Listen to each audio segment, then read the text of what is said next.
kasih kita bersama dengan Pak Anton. Terima kasih Pak Anton. Jadi sebagai informasi, Pak Anton ini salah satu yang secara tidak langsung membidangi juga green construction di Indonesia dengan support beliau dan komitmen beliau, meskipun dengan di situasi yang mungkin banyak belum mengenali construction di Indonesia. Ya, kemudian beliau dengan waktu itu Bapak dapat informasi di construction waktu di Jerman atau di Belanda dulu? Di Belanda. Kemudian dan kami juga di construction Indonesia dan PGI Consultant sedang mengembangkan di construction, dan beliau yang berkomitmen di starting di implementasi di PP sampai deklarasi dan seterusnya. Ini soal yang bisa. Terima kasih Pak Anton, dan mungkin kami kalau boleh, menurut Pak Anton selama ini setelah kemarin berjalan dan dengan mengencourage sehingga teman-teman di PP sendiri muncul engagement juga luar biasa. Nah, Pak Anton sendiri sampai sekarang ini bagaimana? Jadi memang sebagaimana kita ketahui bersama bahwa tingginya tingkat kompetisi di dunia konstruksi membuat kita harus lebih agile lagi, harus lebih siap untuk bertarung di tengah-tengah intensnya persaingan di dunia konstruksi.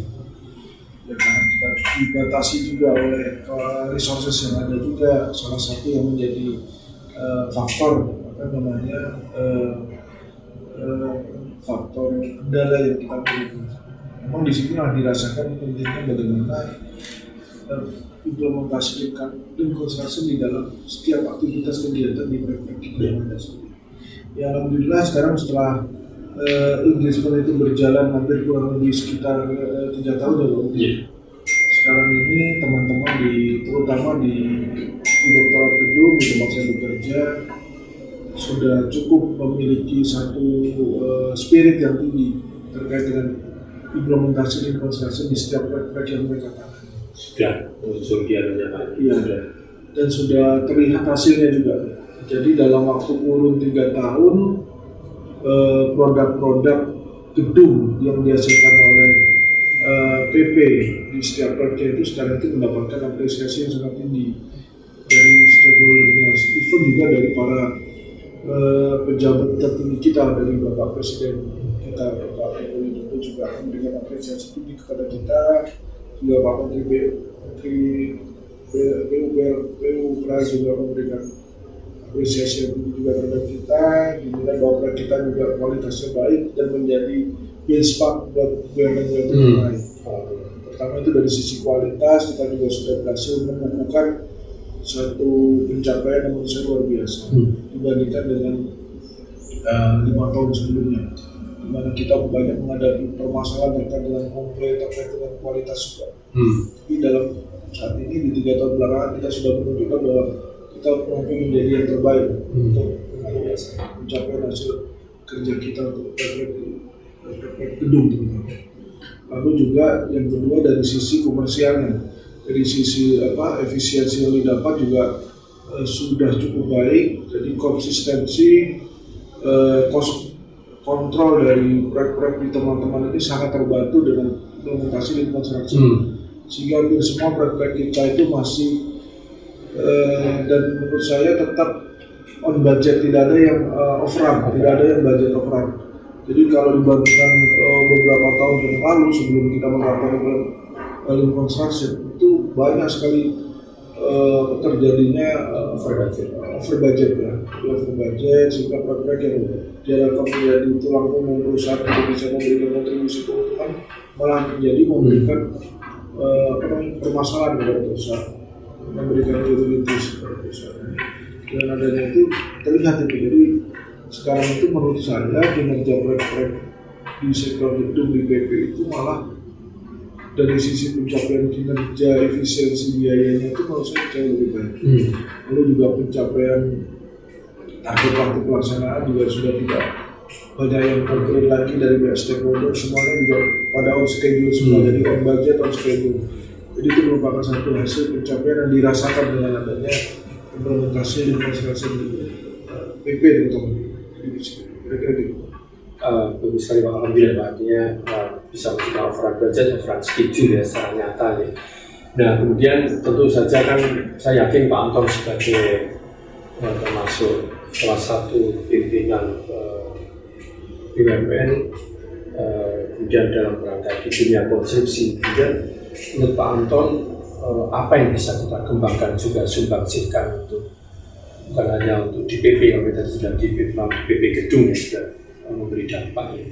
Kemudian apa harapan Pak Anton untuk atau upaya Pak Anton sebagai salah satu pimpinan untuk konstruksi nasional, mungkin ada Pak Anton punya suatu Jadi mungkin kalau kita lihat situasi belakangan ini Pak ya, dengan sepasca pandemi COVID, lalu juga kita lihat sekarang dengan situasi ekonomi dunia yang ada itu dari hasil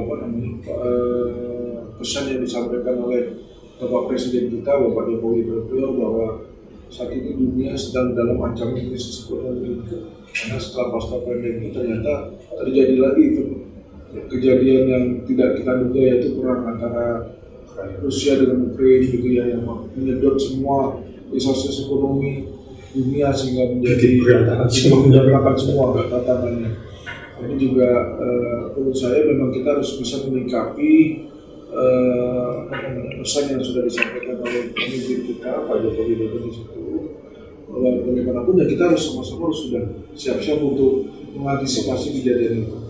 Apalagi kalau kita lihat juga di sini ada lagi permasalahan lain di luar dari dampak perang Rusia Ukraina, itu juga masalah lingkungan, masalah global warming. Di sini juga sudah cukup, menurut saya sudah cukup mengerikan, kritis, sudah cukup kritis. Karena memang sampai ada satu dari salah satu sumber yang menyampaikan bahwa di tahun 2050 akan dipastikan terjadi dampak yang nyata akibat terjadinya global warming ini. Jadi pertama kali mungkin krisis pangan, krisis air bersih, lalu juga banjir juga kenaikan permukaan air laut yang sedemikian masif gitu.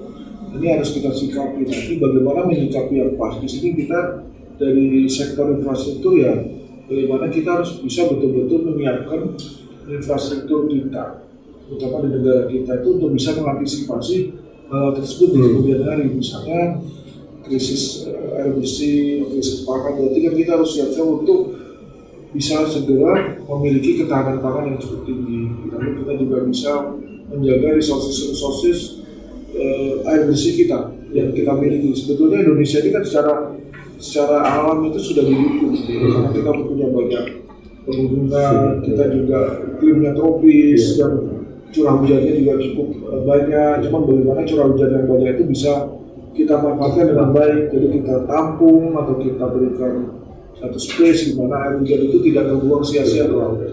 Jadi yang perlu kita lihat bahwa ternyata pentingnya infrastruktur adalah di situ, karena infrastruktur itu yang bisa menjawab tantangan-tantangan tadi itu. Nah, di satu sisi kita sebagai negara berkembang juga punya keterbatasan resources juga. Kita tentunya juga dengan budget dengan anggaran belanja kita yang mungkin dibandingkan dengan negara-negara maju tidak sebesar mereka, tapi bagaimana dengan anggaran belanja yang kita miliki ini, anggaran negara yang kita miliki ini bisa optimal dalam membangun infrastruktur itu untuk menghadapi tantangan di 2050. Nah, tentunya juga pembangunan infrastruktur itu harus lebih efisien secara biaya, lebih efektif, sehingga nantinya keberadaan infrastruktur itu bisa dicapai tanpa harus mengganggu secara peningkatan capital, secara mengganggu secara berarti terhadap keuangan negara. Harus efisien.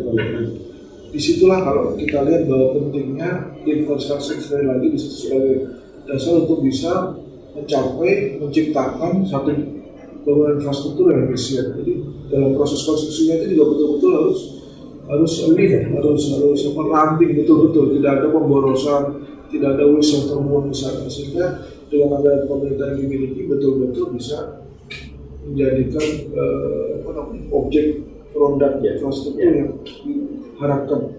Ini luar biasa sekali apa yang disampaikan Pak Anton ya. Bagaimana beliau, saya melihatnya normal, visioner sekali ini Pak. Artinya dengan tadi dikaitkan dengan arahan dari Pak Jokowi, terutama di dua pidato terakhir yang cukup menggentak kita semua ya untuk kesadaran harus prihatin kondisi krisis yang akan dibawa kita. Dengan tadi disampaikan Pak Anton dengan 2050 kita bagaimana ketahanan pangan, global warming ini akan berpengaruh pada dampak energi, sumber energi, pangan ya Pak. Tapi bagaimana kemudian Pak Anton melingkan ini dengan infrastruktur yang harus disiapkan untuk mendukung supaya nanti kita bisa survive ya Pak. Di 20 tadi dan survive, supaya infrastruktur ini bisa survive, ya tentu saja di dalam penyiapan pembangunan infrastrukturnya, konstruksinya dan seterusnya, bukannya konstruksinya saja, mungkin bisa termasuk operation dan maintenance-nya, semua bisa disiapkan dengan link desain dan digitalisasi dari infrastruktur efektif dan efisien. Ini luar biasa sekali Pak. Jadi saya kira ini tadi terjawab karena apa kira-kira solusi atau kontribusi Pak Anton untuk memberikan secara kondisi nasional. Terima kasih sekali Pak Anton sudah. Dan terkait dengan di internal PP sendiri yang sudah tadi Pak Anton menyampaikan sudah mulai terbangun rasa semangat untuk link improvement terus-menerus sudah bagus. Nanti tetapi kembali Pak yang selalu kita sampaikan di negosiasi bahwa asmara manis kopingho Pak, di atas langit ada langit. Jadi kita jangan pernah kita merasa sudah baik, sudah sempurna, tetapi selalu kita lakukan continual improvement PDCA, itu semangatnya Ali. Dan tadi juga Pak Anton sempat menyinggung waktu kita sebelum ini tadi,